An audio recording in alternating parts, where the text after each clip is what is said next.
A paz do Senhor Jesus Cristo para todos vocês que estão me assistindo através deste canal do YouTube, canal AD Montese TV, que tem sido uma bênção para as nossas vidas, onde nós temos assistido os cultos, assistido a escola dominical, temos assistido aos devocionais que tanto nos confortam, nos exortam e nos edificam.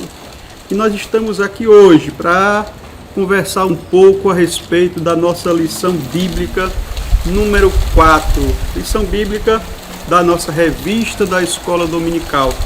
Eu sou o evangelista Elienay Barroso, da nossa sede estadual.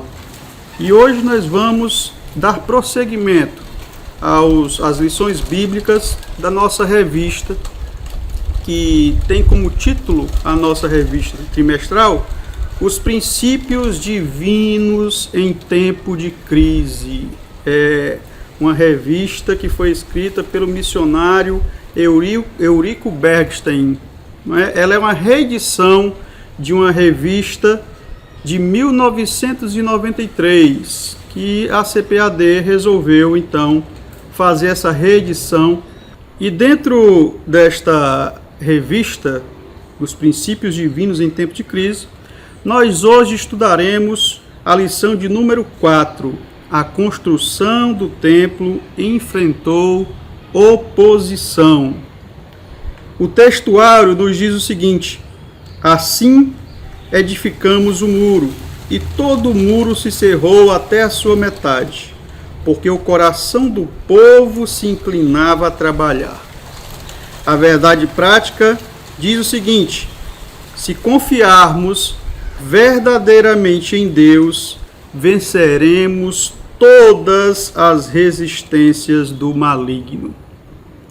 E a nossa leitura bíblica em classe se encontra no livro de Esdras, capítulo 4, versículos 7, 9, do 11 ao 13, o 15 e o 16, e depois do 21 até o 24. É uma leitura dentro do capítulo 4, fragmentada, mas nós vamos fazer a leitura nesse momento.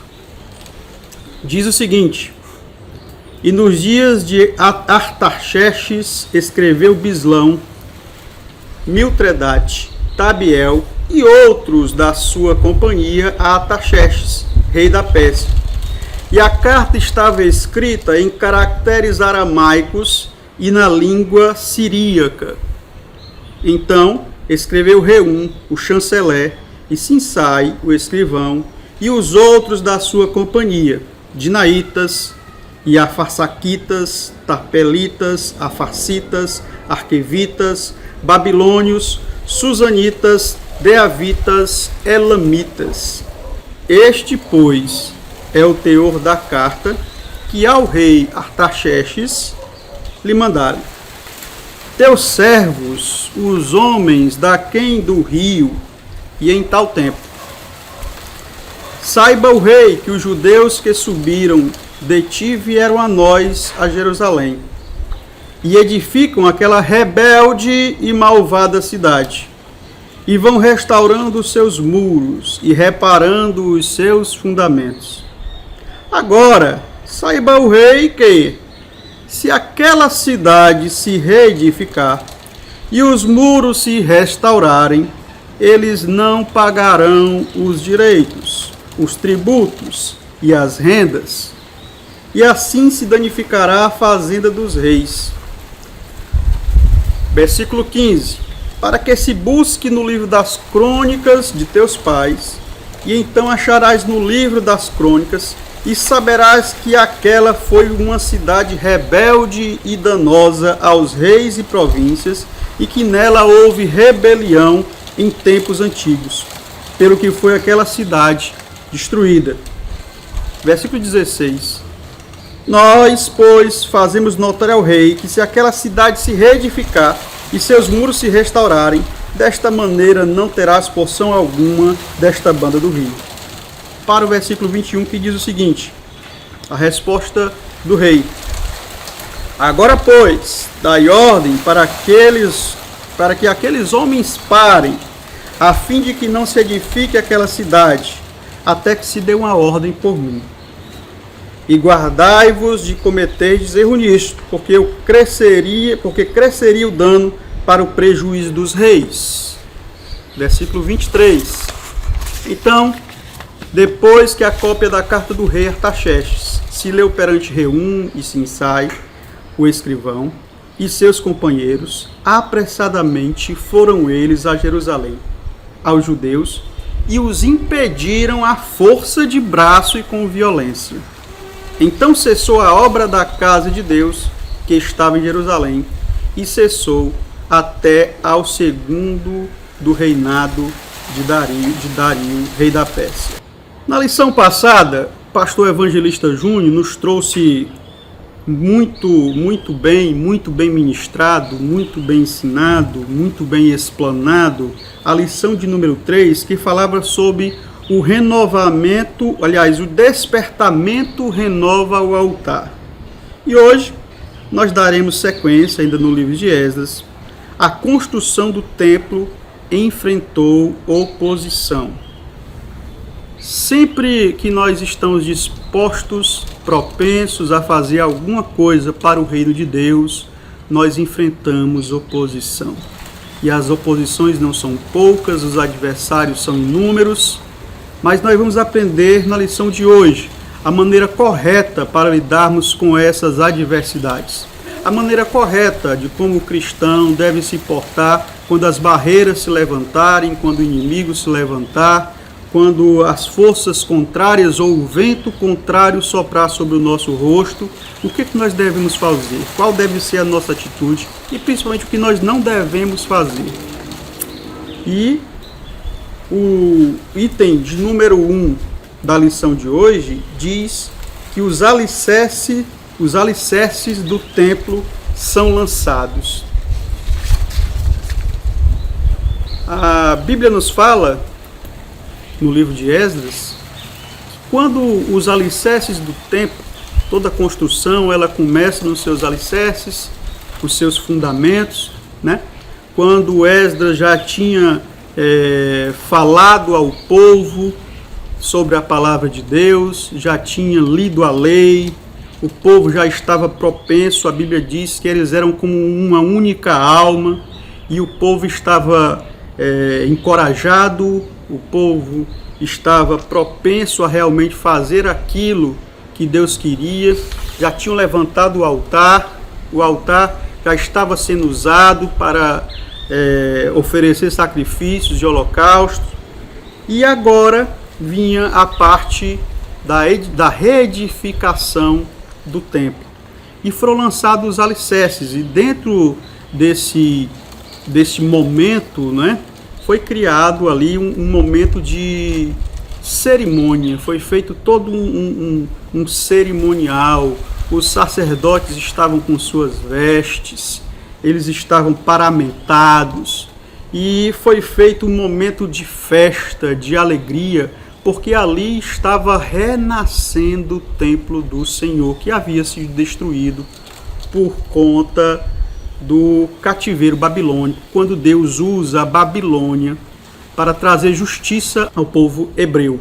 Então, depois disso, depois que passa esse período do castigo de Deus, o povo retorna, aproximadamente 50 mil homens retornam, e o que acontece é que eles, primeiramente, são levados a estudar a lei. Esdras, ele consegue resgatar o estudo da lei com o povo, eles começam a fazer as festas que estavam previstas na lei, já tinham comemorado a festa dos tabernáculos, e agora eles estavam reedificando o templo, e essa reedificação começa exatamente com os alicerces.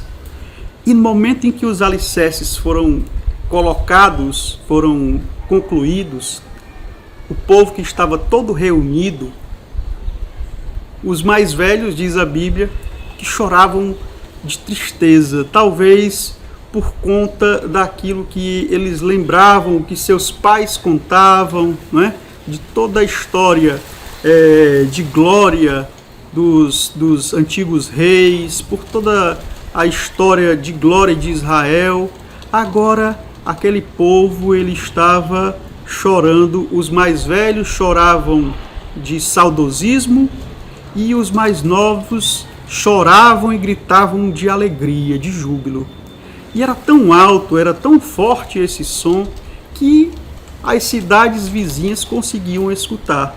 Dentre elas, uma que nós vamos estudar na lição de hoje, que é Samaria. Nós vamos falar daqui a pouquinho sobre ela. Então, o subtópico de número 1 diz que o lançamento dos alicerces foi celebrado com uma solenidade, né? Fizeram um verdadeiro culto para que aqueles alicerces ali fossem celebrados. E a reedificação do templo, ela foi resultado do despertamento que veio através de Ciro, rei da Pérsia. E o escritor da revista, ele faz aqui um comparativo com esse despertamento, com essa vontade que nasceu no coração do rei Ciro de reedificar o templo, essa vontade que foi colocada pelo próprio Deus, com o movimento pentecostal, que chegou até nós através dos missionários Daniel Berg e Gunnar Wingren, que trouxeram para o Brasil a semente desse pentecostalismo. E ele diz aqui, o escritor, que o Espírito Santo quer salientar que Jesus em pessoa quer edificar a sua igreja. O próprio Jesus Cristo, ele quer colocar em nossos corações o alicerce da igreja, porque hoje a igreja somos nós. Nós somos templo, somos morada do Espírito Santo, e a igreja está em cada um de nós. Hoje, diferente daquele tempo que apenas um local específico era o templo da adoração, hoje a adoração, a igreja somos nós, onde quer que estejamos, em qualquer lugar que estejamos, seja em casa, seja na escola, seja no trabalho, nós somos a igreja de Cristo Jesus. Nós somos templos de Deus. Nós, em qualquer lugar que estejamos, nós podemos adorar, podemos glorificar e exaltar o nome do nosso Deus. E ele diz que o Espírito Santo quer gerar um sentimento de reverência pela igreja do Senhor, que é morada de Deus. É o que eu acabei de falar para vocês. E que o Espírito Santo quer adestrar, quer ensinar. O Espírito Santo, ele quer ensinar o instrumento porque a igreja é o instrumento da ação de Deus aqui na terra. Por que nós, enquanto igreja, somos esse instrumento que Deus usa para levar a sua palavra, a palavra do reino de Deus, a toda criatura? Por que nós, o Espírito Santo, tenta colocar dentro do coração do homem e tenta alicerçar o nosso coração com esse ensinamento? Que nós somos instrumentos da ação de Deus aqui na terra, para levar a palavra de Deus a toda criatura, para que nós possamos ser, além de meros proclamadores, nós sejamos também exemplos da igreja de Deus aqui na terra. Passando aí para o próximo tópico, que eu falei no começo, né? Os samaritanos, o tópico de número 2, diz que os samaritanos opõem-se à construção do templo. Sempre que nós vamos fazer alguma coisa para Deus, vejam bem e gravem isso que eu estou falando para vocês agora. Mais cedo ou mais tarde, sempre que nós nos propomos a fazer a obra de Deus, seja mais cedo, seja mais tarde, irão aparecer os opositores a essa obra. Porque esta obra não é nossa, essa obra pertence a Deus. E o inimigo das nossas almas, ele realmente tenta obstacular de qualquer forma o progresso dessa obra. Ele tenta colocar empecilhos, tenta desviar a nossa atenção, tenta nos entristecer, tenta colocar pessoas para nos desmotivar, para dizer que Deus não é conosco, que aquilo não vai dar certo. E não era diferente com o povo de Deus na antiguidade. Os samaritanos foram usados aí como esses instrumentos para se opor à construção do templo que ora havia começado. Quando Nabucodonosor levou o reino de Judá cativo para a Babilônia, os samaritanos passaram a morar na terra, diz aqui o escritor. Os samaritanos, que aqui a Bíblia fala, eles chegaram através dos assírios, né? Os assírios, eles, quando levaram a tribo do norte, do reino do norte cativa, eles deixaram na terra somente os pobres e miseráveis, na sua grande maioria, agricultores, que iriam fazer suas plantações e pagar tributo, pagar imposto para o reino assírio. E o reino assírio, que está escrito lá em segundo livro de Reis, capítulo 17, a partir do versículo 23 em diante, diz que colocou alguns povos de vários lugares. Eles faziam uma estratégia de colocar pessoas, os assírios faziam essa estratégia de colocar pessoas de diversas nacionalidades, de diversos lugares, tribos diferentes, com língua diferente, com costumes diferentes, com religião diferentes, para dificultar aí um motim, uma revolta, para que o sentimento de nacionalismo, de pertencimento, de identidade daqueles povos fossem quebrados. E muitas vezes nós somos levados a perder também esse nosso sentimento de pertencimento também, nosso sentimento, nossa identidade, de que nós não somos moradores, não somos cidadãos, aliás, somos apenas moradores dessa terra, mas não somos cidadãos da terra, nós somos cidadãos dos céus. A nossa pátria, o nosso reino, ele não é aqui. Nós devemos ter firmes a nossa convicção de que nós pertencemos a um reino que não é deste mundo. Foi ensinado pelo próprio Jesus Cristo que nós não pertencemos a este reino. Nós não pertencemos a este mundo. Nós somos aqui, mas nós estamos aqui apenas como peregrinos, não é? Então, era uma estratégia usada pelos assírios. E eles colocaram naquela região, na região do Reino do Norte, vários outros povos pagãos, que não temiam a Deus. E lá em 2 Reis, no capítulo 17, 23 em diante, vai dizer que quando esses povos tomaram posse dessa terra, vários leões chegavam e devoravam as pessoas, né? Os leões chegavam e invadiam as tribos, as cidadelas, estavam devorando, até que os moradores chegaram para os assírios e disseram: olha, nós não queremos mais ficar aqui porque os leões estão devorando, é por conta do Deus dessa terra aqui, que está trazendo castigo sobre nós. E então os assírios mandaram para aquele povo um sacerdote de Deus, para ensinar o povo a adorar, a temer a Deus. Só que o que aconteceu foi exatamente o que vem acontecendo muitas vezes no dia de hoje, que nós vamos ver quando a gente for falar aqui sobre a proposta dos samaritanos para o povo de Deus. Então esses são os samaritanos, eram povos pagãos, que foram trazidos pelos assírios para povoar aquela região. E o povo de Deus volta do cativeiro babilônio, começa lá a receber as instruções da lei, erguem o altar, colocam os alicerces do templo.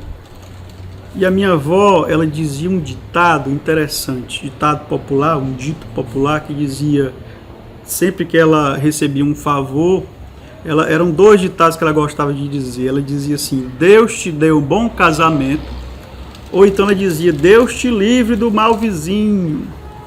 Porque, irmãos, não tem coisa tão ruim, duas coisas realmente tão ruins como um mau casamento ou você morar próximo a um vizinho ruim, um vizinho invejoso, um vizinho que quer o seu mal. E foi o que aconteceu com o povo de Deus. Eles foram ser vizinhos exatamente desse povo samaritano. E quando eles começaram a reconstruir o templo, eles chegaram e disseram: olha, a gente viu que vocês estão aí reconstruindo o templo e que vai ser uma bênção, né? E a gente quer ajudar vocês aí a fazer a reconstrução do templo, a gente quer ajudar vocês a construir, estamos aqui colocando os nossos braços, a nossa força de trabalho à disposição de vocês, para que a gente possa erguer o templo. Aí os homens de Deus olharam para ele e disseram: olha, dá certo não. Vocês não têm muita coisa parecida com a gente não. E aí eles disseram: mas nós tememos o mesmo Deus que vocês. Estavam trazendo de volta aí o que está escrito lá em Reis, né? Que eu falei para vocês, 2 Reis, capítulo 17, a partir do versículo 23, quando o sacerdote de Deus foi ensinar o povo samaritano a temer e obedecer a Deus. Só que, olhem só, são meias verdades que são ditas como verdades absolutas. Eram meias verdades. Por que são meias verdades? Porque realmente o sacerdote foi lá para Samaria para ensinar o povo o caminho que eles deviam seguir, a obedecer a Deus, a guardar os seus estatutos. No entanto, o povo de Samaria temia a Deus, mas não obedecia. Temia no sentido de ter medo de Deus. Mas não temia no sentido de obedecer a ele. E continuavam adorando os seus deuses, os deuses pagãos de várias nacionalidades. Cada um continuava adorando sua imagem de escultura, adorando lá o seu Deus particular, o seu Deus familiar. Mas não abandonaram essas velhas práticas. Então são meias verdades que são usadas para enganar, para ludibriar. Foi isso que foi feito. Só que os homens de Deus disseram: olha, não dá certo. Podem ficar lá vocês, que quem vai construir aqui somos só nós. Nós não queremos negócio com vocês, samaritanos. Fiquem lá no lugar de vocês, que nós vamos ficar aqui e vamos fazer o nosso templo sozinho. Vamos construir o nosso templo sozinho. E aí os samaritanos, que desde o início era essa a verdadeira intenção deles, fazem o que diz o tópico de número 2. Os samaritanos tentam frustrar a construção do templo. A maldade dos samaritanos levou a enviar uma carta ao rei da Pérsia. Se nós fôssemos dividir isso aqui como os capítulos de um livro, essa história, né? Nós teríamos o título primeiro, né? O primeiro título, a chegada, quando o povo de Deus chega e se estabelece na região, no local onde eles tinham sido levados cativos. Esse seria o primeiro capítulo que eu daria. A proposta seria o segundo capítulo, que seria exatamente esse engano, esse engodo o povo de Samaria queria lançar sobre o povo de Deus. O terceiro e último capítulo, pelo menos da primeira temporada, seria a carta. E seria essa carta que foi enviada pelo povo de Samaria para o rei Artaxerxes. E eles lançaram essa carta, eles escreveram essa carta, dizendo que olha, rei, tenha cuidado com esse povo que está vindo aqui para Jerusalém, que estão aqui para reconstruir o templo. É um povo rebelde, é um povo insubmisso. Procure aí nos arquivos do rei, dê uma olhadinha aí nos arquivos, peça para que os escribas aí procurem, que eles vão encontrar muita coisa que esse povo fez na antiguidade. E é exatamente isso que o inimigo ele faz. Ele tenta usar aquilo que nós fizemos lá no passado para tentar nos envergonhar no presente, para tentar nos derrotar no presente. Mas Com Deus a história é totalmente diferente. Com o nosso Rei, o nosso Senhor, o nosso Deus, Ele não lança em rosto aquilo que nós fizemos lá no passado. O que eu e você cometemos de errado no passado, ou se nós delinquimos, se nós erramos, se nós pecamos, seja o que quer que nós tenhamos feito, vai ficar no esquecimento. Ele não traz à tona o que nós fizemos, não traz à memória aquilo que nós fizemos. Fica apagado, é apagado do registro de Deus. Então, por mais que o inimigo tente te envergonhar com alguma coisa que tenha ficado lá no passado, não dê ouvidos, meu irmão. O que importa é o seu presente agora, o que você, o seu coração que está agora voltado para Deus. Ou se você fez alguma coisa que desagradou a Deus e verdadeiramente se arrependeu dos seus pecados, os seus pecados são apagados. Você está livre, foram pagos, e foram pagos por um alto preço. Um preço que para nós é incompreensível até, porque eles foram pagos pelo preço do sangue de Jesus. Mas, para o rei Artaxerxes, ele mandou vasculhar lá nos seus alfarrábios, né? Lá nos seus arquivos, nos papiros, os pergaminhos, mandou ver lá o que tinha que fosse de encontro lá ao povo hebreu. E o que aconteceu?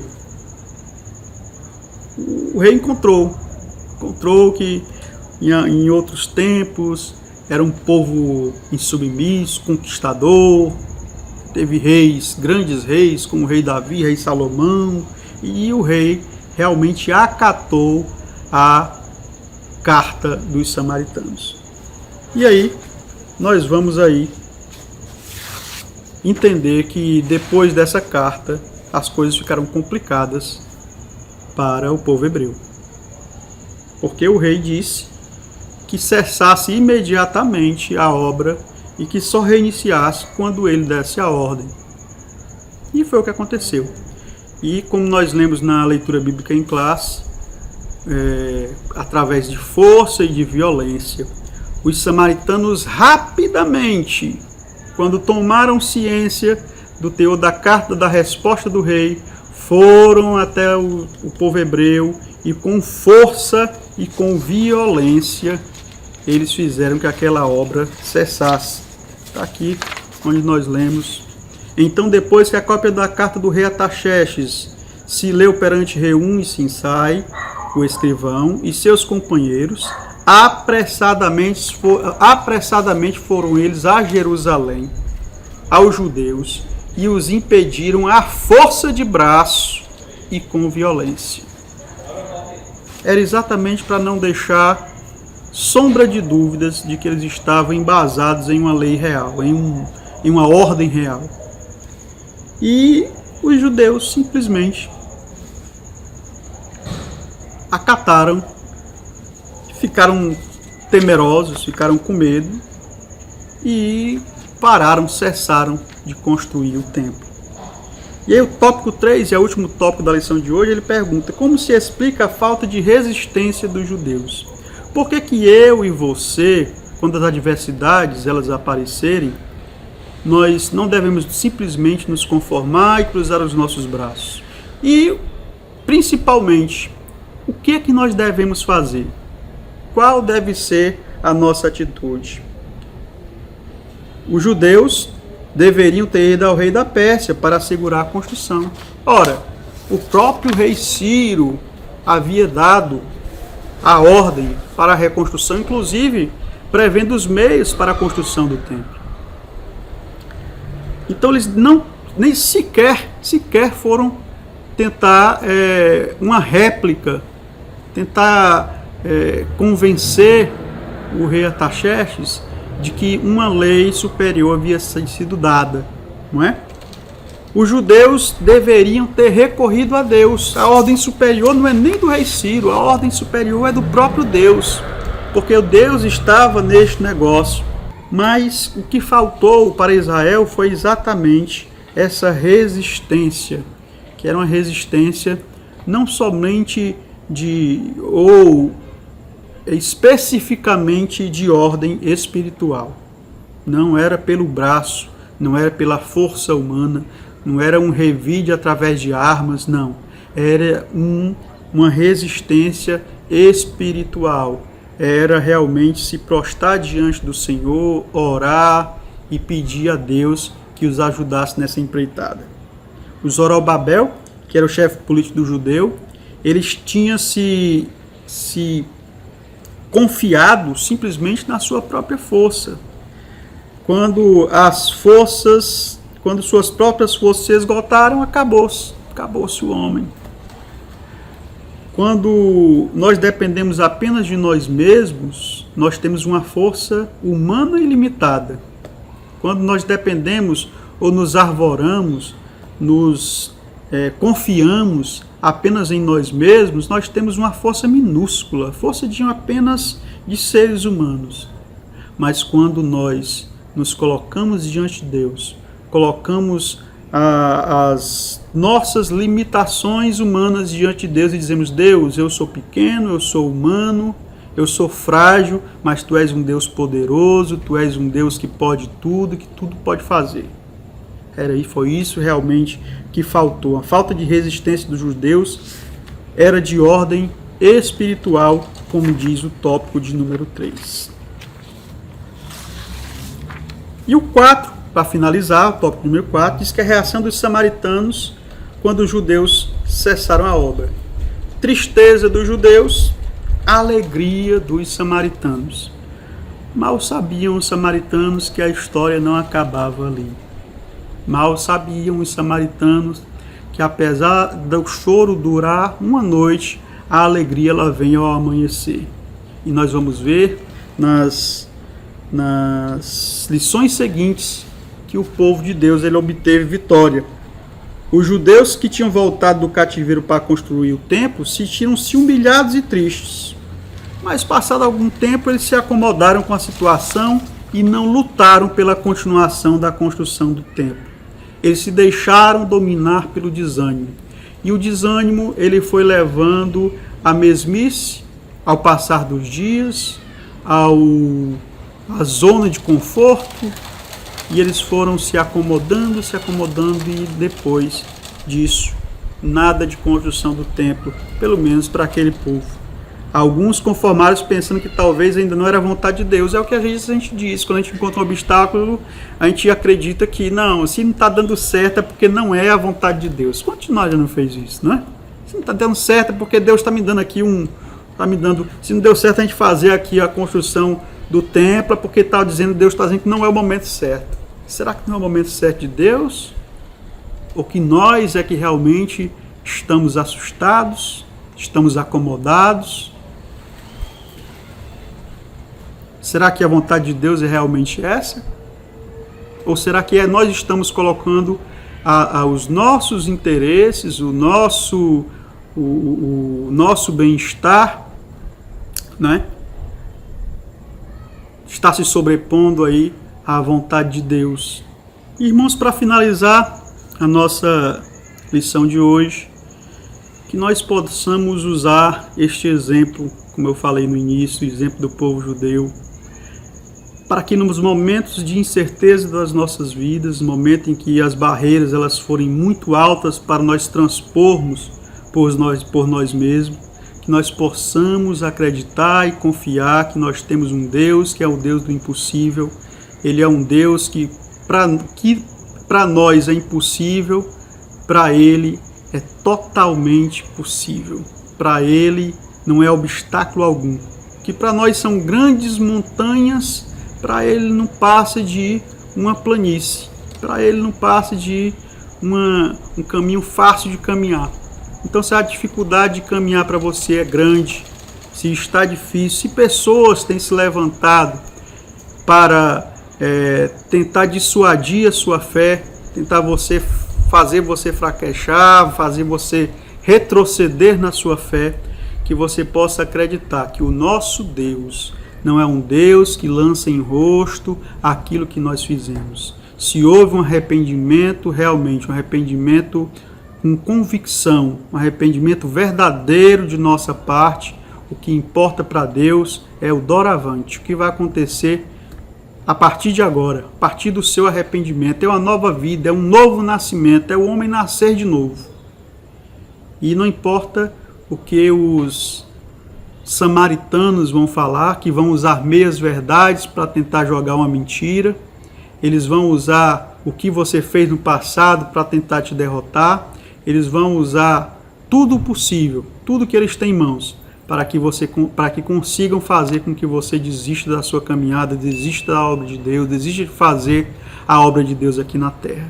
Que nós possamos orar ao Senhor, nos humilharmos e estarmos aos pés do Senhor, para que Ele nos dê força, coragem, vigor, dedicação, ousadia, para que nós possamos vencer as crises, para que possamos vencer os inimigos que vão se levantar contra nós. Que Deus em Cristo nos abençoe. Amém.